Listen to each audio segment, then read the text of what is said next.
something we were both excited for as well. Incredibles 2 dropped this weekend. It's been, what, 13 years? 14 years. 2003. 14 years. Man. Right? Yeah. So that's even, 2004. I guess 2004, sorry. 4, yeah. Pixar puts out quality movies all the time. Even their not so great movies like Cars 2 and 3 are, I guess, watchable. Like they're still watchable for kids, at least, you know. Exactly, for half of who they're going for. But this was far beyond that. I mean, if I had to give this like a rating out of 100, it'd be high 80s for me, probably. I'm higher, I think. You're higher, like what, 93, 94, something like that? Yeah, I'm thinking like 9.5. I have like no complaints about this film. I think it's fucking great. Yeah, and I for Black Panther, for Avengers Infinity War, I think this might be my favorite superhero movie of the year to this point. Black Panther has a much larger social meaning behind it, and I need to see Black Panther in this again to really figure out between the two, but I have it above Avengers right now.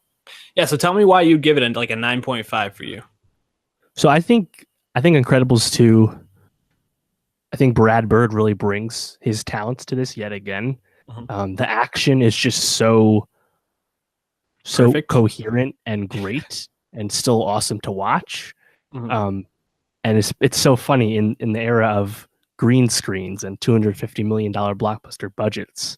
It's an animated movie that brings us back to like true action greatness, and it's what a breath of fresh air. It's just it's hilarious actually when you think about it. But yeah, I mean, I think it's a perfect follow-up because not only does it pick up right where the show left off, but it doesn't try and run it back. It does things different, and it's just incredibly entertaining the whole time. Incredibly entertaining. That's right, Dave. Great word for it. I think the thing I really appreciate about this movie is they let all the characters, except for maybe Edna and Frozone, I guess, because they're just tertiary characters to the story, but they let all the Incredibles, the Parr family, they all develop in a different way. Even Jack, who is still a baby, like he's probably the best part of the movie. Like seeing him, the whole raccoon scene is fucking great, but he becomes a recurring bit in the best possible way. Yeah, I mean, one of the scenes that sticks out most to me is when they're in that final ship. I guess spoiler alert if you haven't seen the movie, you're listening. Yeah, just come back later. When he becomes big, like out of nowhere, he somehow has the power to become super big. And like just thinking about like you were thinking how they're going to get out of it. It's amazing. Like he's an Omega mutant in the right X-Men world. But yeah, I mean, I loved all the stuff with Mr. Incredible learning to be a stay-at-home dad and like actually developing in that, not just being like incompetent the whole time, which was satisfying. And I thought that was a great choice as the B plot because it's a believable, coherent, and worthwhile B plot. A lot of B plots in superhero movies are really frivolous, and it also follows up on the character. Bob has a big ego. It's a big part of season 1. That's why half the reason Syndrome becomes bad, you know.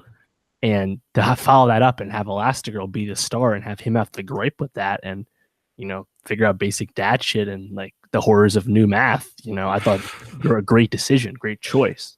I actually thought the MVP of the movie for me, though, Jack aside, he's definitely the most entertaining guy whenever he's on screen. But I actually thought Violet was my favorite character in this movie. I thought again, it's not anything we've never seen before. A teenage girl, you know, going through some shit and having a dad figure out how to deal with that. That's not groundbreaking, but just the way it works and the way it flows through the movie is just so perfect. Yeah. And also, I mean, she's the MVP because she's also the one that is sort of like, I don't know if moral compass is the movie. Like at the points where they're not really sure like what to do. She's the one that's like, we have to do this. And like, she does it in like the most like teenagery, like I really hate this, but like, I know I have to do it anyway, type of way. It's so great. Also, yeah, Elastigirl getting to be the center of attention with it and really like see her kind of move out of that like secondary mom role to being the star and like figure out the plot and figure out what was going on with Screensaver was just really cool because it also kind of, like you said, flips the narrative on its head, but it also lets a female superhero be the lead, which we're going to be talking about Captain Marvel in the future and a couple others, but there haven't been a lot of movies where female leads get to do that. Female Wonder superheroes Woman last year, really. Yeah. I guess if you want to count Harley Quinn and Suicide Squad, maybe. I mean, she's close at least, Yeah. So everybody got to develop, everybody got their shine. And also the action scene, I just can't say enough. Like the final scene on the boat, I really was like clenching my seat, like the hands on my seat. I was really into it. And Edna also, like, what a cameo. And her and Jack, he is he is inquisitive and I am stimulating or something like that. We deserve each other. Like the whole crowd erupted where I was. It was perfect. Yeah. She's voiced by Brad Bird. Really?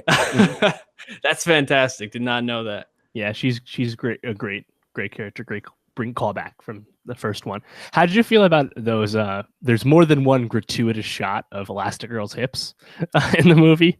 I saw a lot on Twitter about Elastigirl low-key thick. Yeah, they make her waist like incredibly like thin, but then her thighs and ass are big. I don't know how that's supposed to work. It's a little strange. To speak of something a little bit more, though, I was really glad Bob Odenkirk didn't end up being the secret villain in this, which he almost is in every single thing he voices. And Catherine Keener, who you know her from 40-Year-Old Virgin as the love interest in that, but in a ton of other things as well, I thought was great. But what did you think of Screenslaver as a villain in general?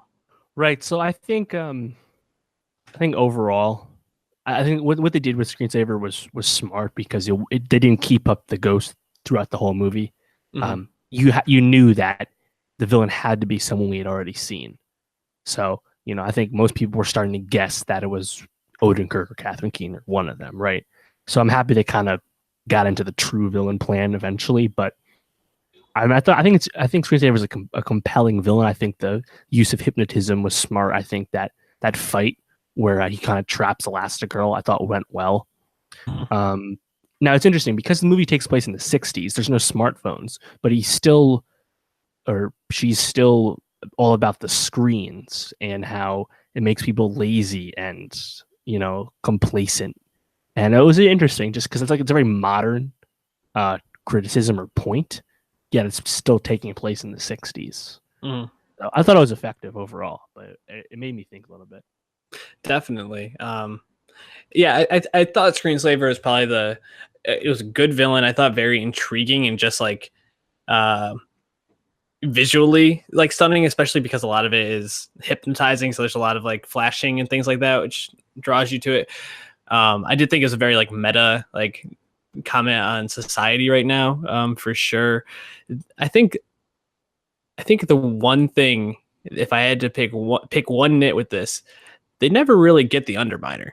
Like he's out there, dog. Like John Ratzenberg needs that cameo, man. for real. Like I was like, they're not even gonna go get this guy. Like they're gonna put the superheroes away and then they're just gonna let him run free. Like he's out there, he's gonna rob another bank. Yeah, but I mean, my guess going in was like, so they'll vanquish him in 2 minutes to start the movie, then they'll get on with the real movie. But no, he got away. Interesting call. Definitely. So where do you stand on Brad Bird? Because he low-key has a fire-ass filmography, dog. Iron Giant, Incredibles, Ratatouille, Mission Impossible Ghost Protocol, Tomorrowland, his only real miss. That's not even that bad. And then Incredibles 2. Pretty impressive.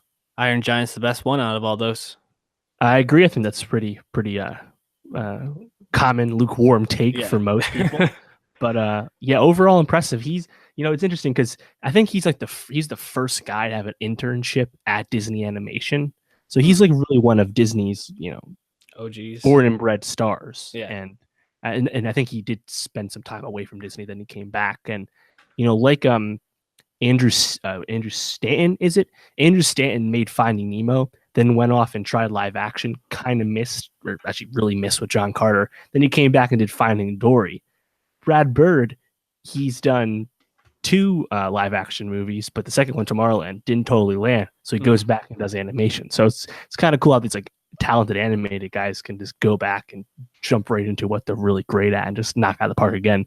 Because Finding Dory was the highest grossing animated film as of 2016 when it came out, with 135 million opening weekend, until Incredibles 2 fucking blew the shit out of the water. 180 million this past weekend. Not only is that obviously the biggest animated weekend of all time, various other records regarding that, but it's the 8th biggest weekend period. It's slightly ahead of Civil War and Beauty and the Beast, billion-dollar films. Crazy. So, shout out Pixar yet once again. And you know what else is impressive, given that this is an animated film? They were originally slated for 2019. Then Toy Story 4 was having some story issues, so they pushed Incredibles up. So they basically took a year away from Brad Bird and company to make this movie. That doesn't look like it when you watch it.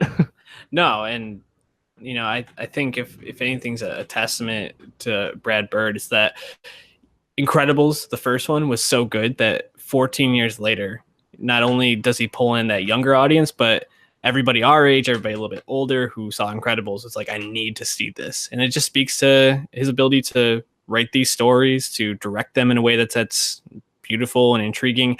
It was interesting to watch some of the older clips of the first Incredibles. I haven't seen it in a couple of years.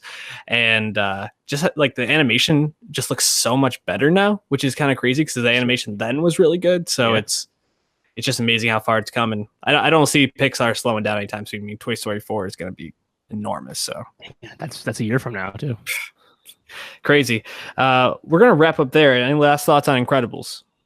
We don't have to get into it, but Ayn Rand, obviously the libertarian godmother, right? Apparently, there's a lot of talk about, is Brad Bird an objectivist? Is The Incredibles an objectivist text? And we don't have to get into it, yes or no, but just Google that. It's an interesting thought to see what people take away from Incredibles and try and make it say it's yay or nay for objectivism. I think it's very interesting. So check that out for further reading. That's your reading assignment for the week.